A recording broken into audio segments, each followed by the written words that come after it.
Hi everyone, 1:35 today. There's so many people in a group that misunderstands me. But I don't take it to heart. Just leave it. Some people don't have sense of humor. Some have. That's the way I feel. Anyway, I'm always at fault in many ways because I always tell the truth. But truth won't affect people. My fantastic journey today is, I think I'm finishing my story today, day 5. We stayed on watch for a couple of hours, I don't know if it was an hour or so. I stood on watch first, and then I woke my cousin, and he stood on watch to see if the foxes are still there. The fox, a whole lot of them, they were here and there. They're trying to crowd us like, I don't know what. Anyway, at last both of us fell asleep together. And when we woke up, the sun was shining on our eyes. And we knew where we were. We had to look for that water hole, abandoned water hole. And we found it further on. And went there, washed ourselves and all that. And then we walked and we saw a shop and sat outside the shop. And one anna, you can get chai that time, white chai, white tea, sugar, milk, little bit of milk, and plenty of hot water. That's for one anna or half anna. I don't know how much. I don't remember that much, but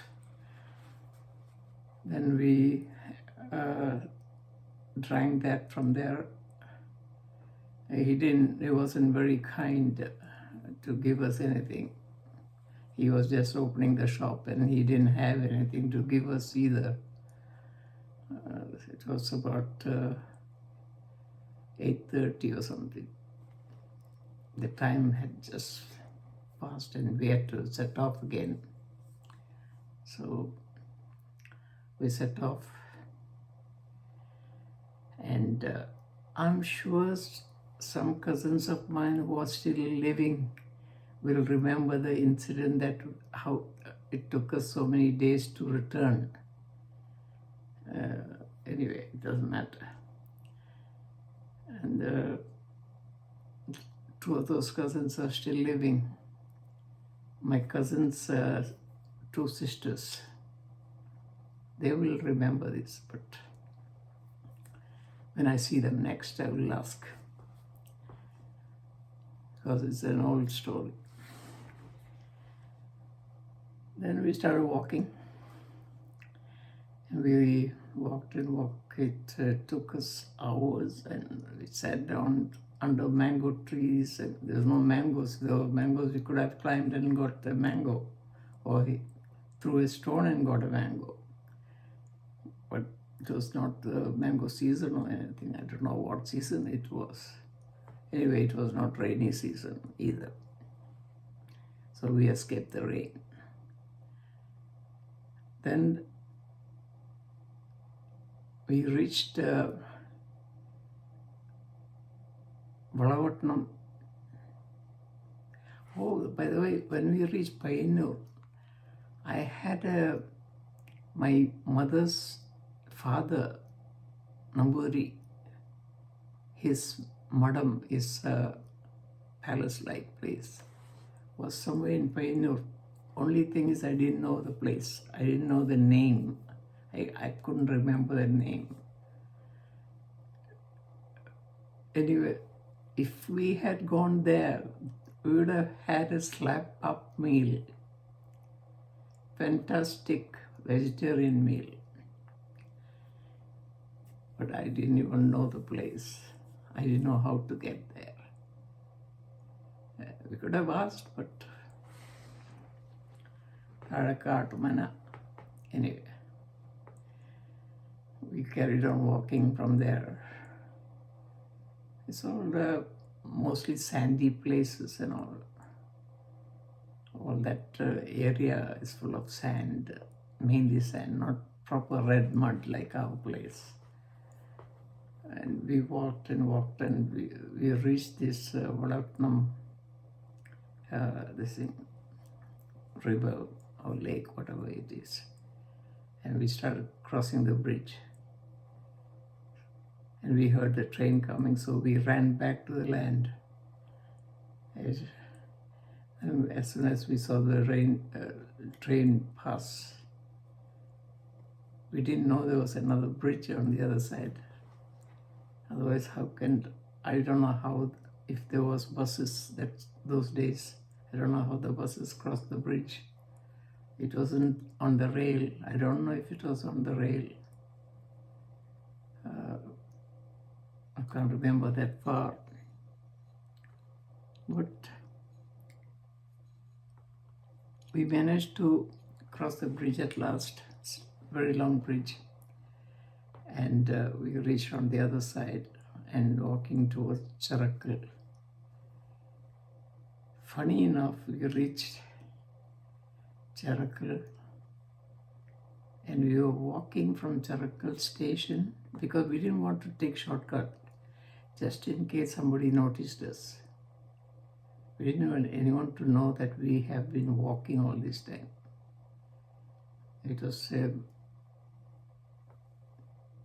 a journey for us to, I don't know if my cousin told anyone this, but it was for me it was a secret in my mind all the time. And I hope he has told someone before he passed away. He had a problem with his liver and kidney, I think. Anyway,